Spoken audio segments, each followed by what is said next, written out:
Para saudara dan saudari yang Tuhan cintai, selamat pagi dan selamat bertemu lagi dalam renungan harian dari Paroki Santo Fransiskus Assisi APO, edisi hari Rabu, tanggal 20 November 2023,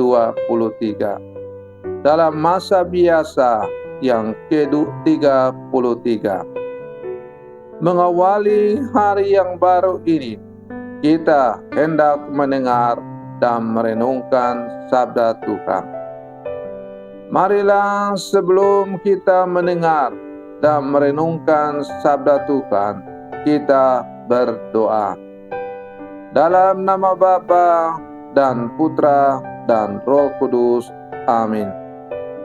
Allah Bapa yang Maha Kuasa dan Kekal, Engkau telah menciptakan segala sesuatu demi kebahagiaan manusia dan demi kemuliaan-Mu. Bimbinglah kami untuk memelihara dan mengembangkan segala sesuatu yang Kau percayakan kepada kami. Bersabdalah ya Tuhan, kami siap mendengarkan. Semoga sabda-Mu yang hendak kami dengar dan kami renungkan semakin mengarahkan seluruh kehidupan kami untuk terarah kepada-Mu. Terpujilah Engkau Bapa, Putra dan Roh Kudus, kini dan sepanjang segala masa. Amin. Para saudara dan saudari yang Tuhan cintai, sabda Tuhan yang hendak kita dengar dan kita renungkan untuk mengawali hari yang baru ini diambil dari Injil Lukas pasal 19 ayat 11 sampai 28. Tuhan bersamamu. Inilah Injil suci menurut Lukas. Pada waktu Yesus sudah dekat Yerusalem, orang menyangka bahwa kerajaan Allah akan segera tampak. Maka Yesus berkata, ada seorang bangsawan berangkat ke negeri yang jauh untuk dinobatkan menjadi raja. Sesudah itu baru ia akan kembali. Maka ia memanggil 10 hambanya dan memberi kepada mereka 10 mina. Katanya, pakailah ini untuk berdagang sampai aku kembali. Akan tetapi orang yang sebangsanya membenci dia, lalu mengirim utusan menyusul dia untuk mengatakan, kami tidak mau orang ini menjadi raja atas kami.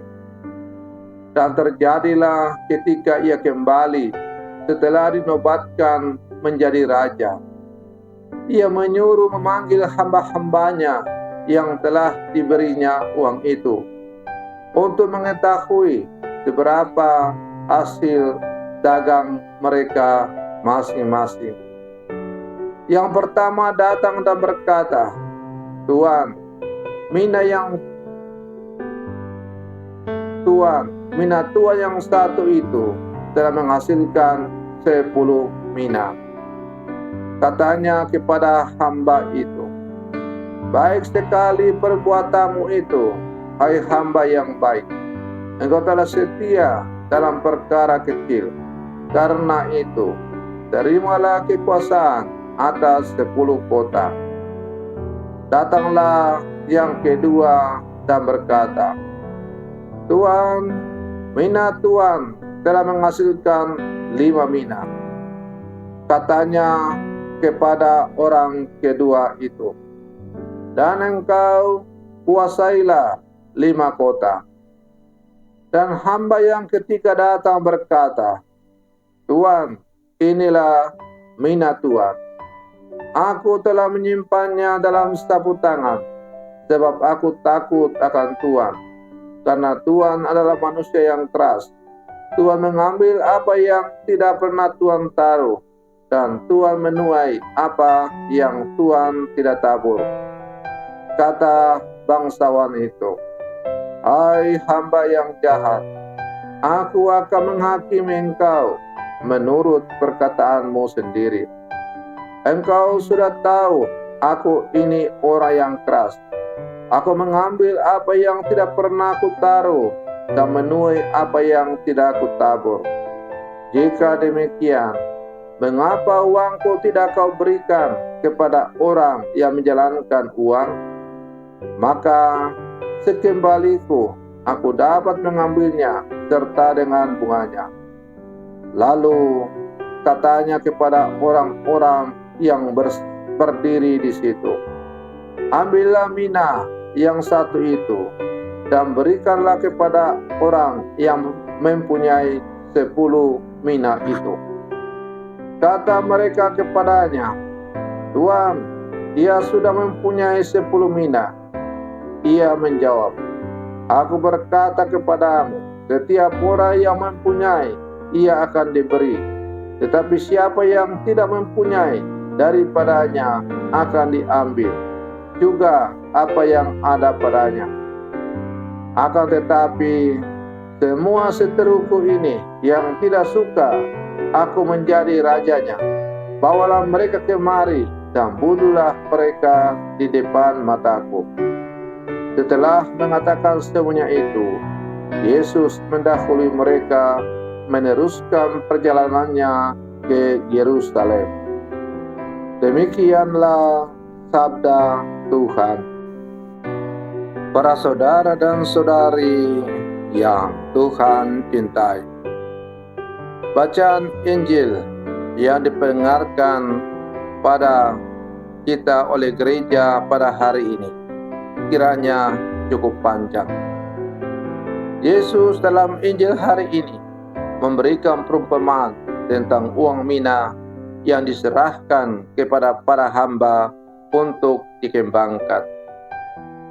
Mina dalam perumpamaan itu dapat diartikan sebagai modal hidup yang telah Tuhan berikan kepada kita dalam wujud berbagai kemampuan seperti pikiran, hati, nurani, dan seluruh anggota badan kita yang lainnya.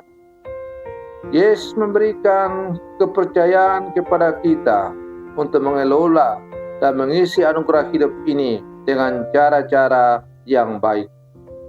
Hal itu akan dapat kita lakukan jika kita dengan sepenuh hati dan dengan sukacita melaksanakan segala yang diperintahkan oleh Tuhan.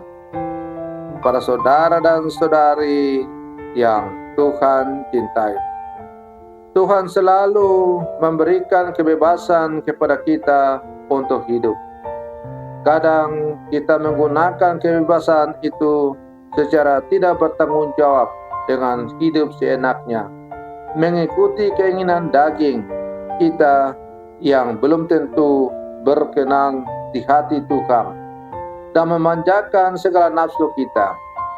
Akibatnya, hidup kita hanya jalan di tempat, tidak berkembang, apalagi berguna untuk orang lain. Tuhan masih memberi kesempatan kepada kita untuk hidup sampai hari ini. Itu artinya Tuhan menunggu kita untuk mengembangkan diri secara baik, sehingga dengan mengembangkan diri kita itu, hidup kita yang berguna dan berkat Tuhan juga semakin melimpah serta dirasakan oleh sebanyak mungkin orang. Para saudara dan saudari yang Tuhan cintai, kita adalah murid-murid Yesus yang hidup di zaman sekarang. Kepada kita, Tuhan telah memberikan sejumlah modal-modal hidup yang Tuhan berikan kepada kita untuk kita kembangkan. Segala modal hidup yang telah Tuhan berikan kepada kita, pikiran, hati, cinta, bakat, dan lain-lain, hendaknya kita pergunakan untuk membangun kehidupan kita dan kehidupan bersama sebagai murid-murid Yesus. Dan dengan demikian, pada akhirnya akan menghasilkan buah-buah yang berlimpah. buah yang kita hasilkan itu bukan hanya untuk kebahagiaan hidup kita pribadi per pribadi, keluarga per keluarga, kombas per kombas, paroki per paroki, tetapi demi juga untuk kebahagiaan hidup sesama kita yang lain. Artinya, hendaklah kehidupan kita selalu diwarnai dan ditandai dengan sikap saling berbagi satu sama lain. Dengan saling berbagi dalam kehidupan kita, maka dunia ini akan selalu dipenuhi dengan damai dan sukacita. Para saudara dan saudari yang Tuhan cintai, semoga perenungan saya untuk mengawali hari yang baru ini semakin menghantar kita menjadi murid-murid Yesus yang sejati. Selamat pagi, Tuhan Yesus memberkati.